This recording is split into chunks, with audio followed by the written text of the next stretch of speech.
Pour moi, être un homme Pour moi, aujourd'hui, un homme, c'est Honnêtement, je me suis Être pas un homme, pour posé la moi, une question. personne qui a un sexe différent des c'est femmes. être une potentielle agression. Encore et toujours être en situation de Et qu'à un privilège. moment, ils ont eu trop la liberté. Quand j'étais petit, c'était Zorro, c'était James c'est Bond. essayer d'être soi-même, essayer d'assumer qui C'est on d'abord est. être un humain, Tout ce qu'on nous apprend pas en tant qu'homme, justement. à la fois seul et relié. Je m'appelle Thomas Messias et vous écoutez Mansplaining, le podcast où on s'interroge sur les hommes, le genre, la société. Salut! Une semaine après l'épisode précédent, je reprends le chemin du studio parce qu'il faut qu'on parle. Vous n'êtes pas sans savoir qu'en France, l'extrême droite est arrivée largement première aux élections européennes et qu'elle occupera 35 des 81 sièges dévolus à la France pour les 5 ans à venir. C'est déjà une catastrophe absolue, mais vous savez bien que comme Emmanuel Macron s'est dit que plonger la France dans l'apocalypse dès 2024 était une bonne idée, il a en plus fait une sacrée dinguerie. Alors c'est reparti pour un tour. On va donc voter les 30 juin et 7 juillet dans le cadre de législatives anticipées, avec le risque que Jordan Bardella devienne Premier ministre et que le Rassemblement national prenne la tête du pays pour la première fois de son histoire.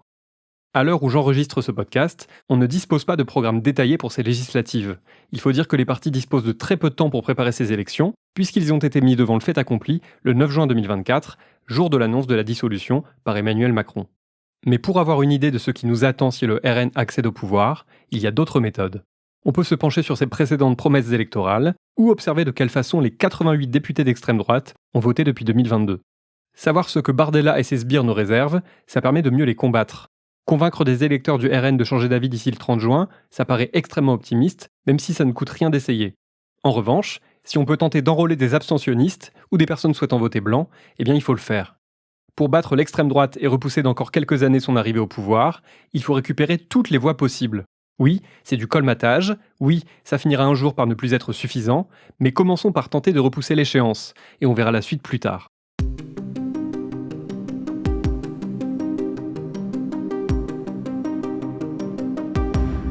Parmi les obsessions du RN, il y a le fait d'expulser systématiquement les délinquants étrangers, ce qui fait partie des grandes lignes de son programme pour les législatives 2024.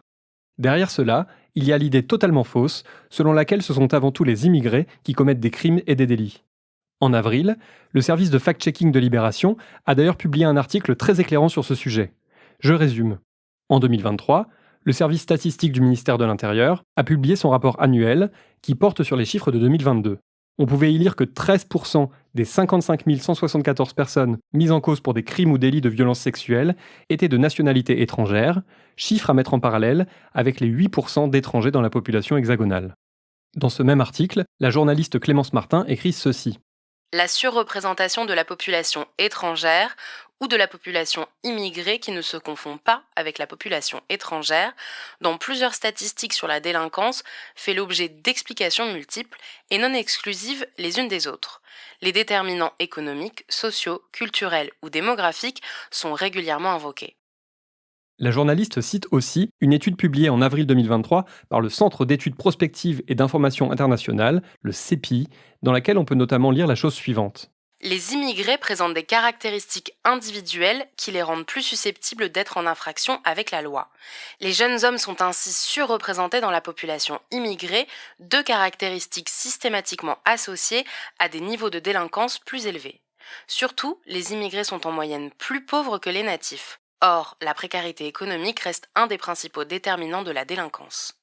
Enfin, l'étude du CEPI évoque aussi le traitement différencié subi par la population immigrée à toutes les étapes du système pénal, de la probabilité d'arrestation à celle d'être incarcéré. Autrement dit, si vous venez de l'étranger, et en particulier si vous n'êtes pas blanc, vous risquez davantage d'être arrêté, poursuivi et condamné, ce qui fait forcément grossir les chiffres de la catégorie à laquelle vous appartenez.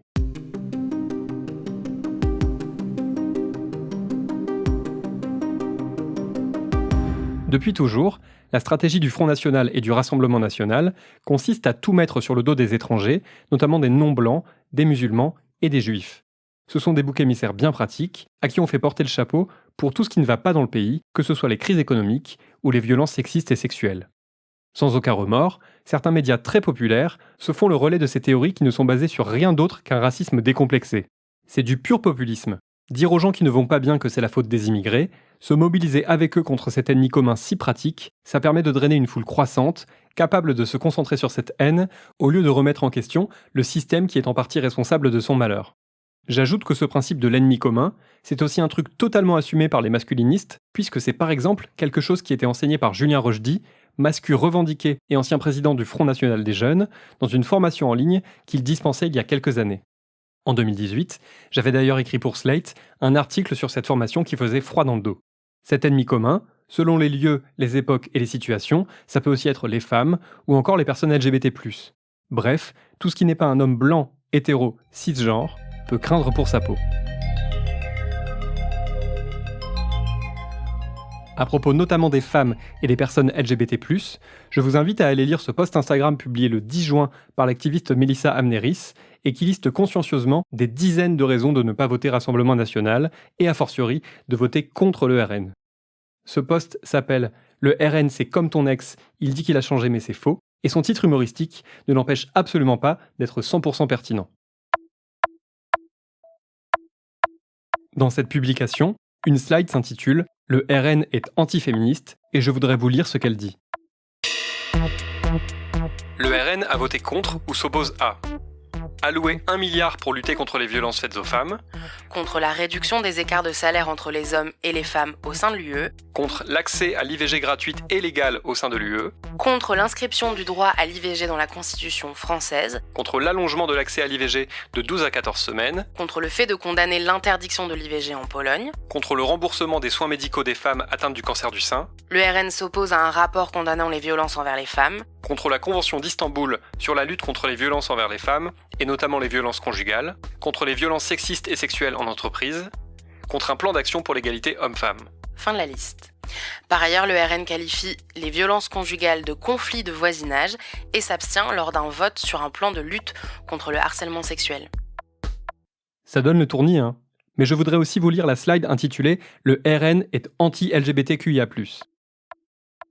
Le RN a voté contre ou s'oppose à la lutte contre les discours de haine envers les personnes LGBTQ+, contre le fait de déclarer l'UE comme zone de liberté pour les LGBTQ+, contre le mariage homosexuel au nom de la lutte contre le prétendu lobby LGBT, contre la PMA pour tous, contre aussi une résolution pour inscrire l'homophobie et la transphobie dans la liste des crimes de haine, contre le fait de dénoncer les zones anti-LGBT en Pologne et l'homophobie en Hongrie.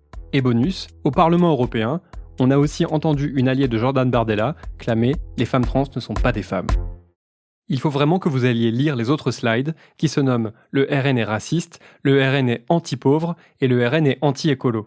Tous ces sujets vont de pair. Je crois de plus en plus fermement à la nécessité de l'intersectionnalité des luttes, c'est-à-dire que le combat féministe seul n'a pas grande valeur s'il ne s'accompagne pas d'une lutte contre le racisme et les discriminations contre certaines communautés religieuses, mais aussi d'un discours en faveur de l'écologie et de la justice sociale.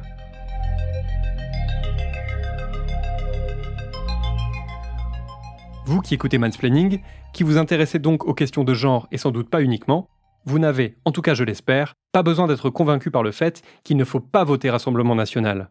Mais cette fois, pas le choix, il faut aller plus loin.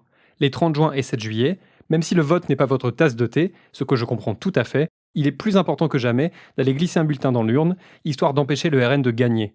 Et il n'y a pas 10 000 choix possibles pour cela. Ensuite, le 7 juillet au soir, il ne faudra pas relâcher les efforts, car ce ne sera que le début du combat. L'extrême droite n'a jamais été aussi populaire en France, elle aura énormément de députés à la fois à Bruxelles et à l'Assemblée nationale, et convaincre ses électeurs qu'ils sont totalement dans l'erreur ne sera pas chose facile. Mais il faudra en passer par là si on souhaite enrayer la longue course de notre pays vers l'intolérance et le chaos. Allez voter, dites à vos potes qui ont la flemme d'aller le faire aussi, encouragez les gens à utiliser le vote par procuration, chaque vote compte. Allez, courage à toutes et à tous, et on croise les doigts.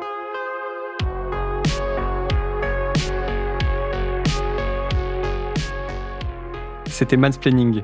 N'hésitez pas à vous abonner au podcast sur votre plateforme favorite, à mettre des cœurs et des étoiles, et à laisser des commentaires. Vous pouvez aussi écrire à mansplaining@slate.fr ou nous contacter via le compte Instagram Mansplaining Podcast. Mansplaining est un podcast de Thomas Messias, produit et réalisé par Slate Podcast. La direction éditoriale est assurée par Christophe Caron, la production éditoriale par Nina Pareja, et le montage, la réalisation et le mixage par Mona Delahaye. À dans 15 jours.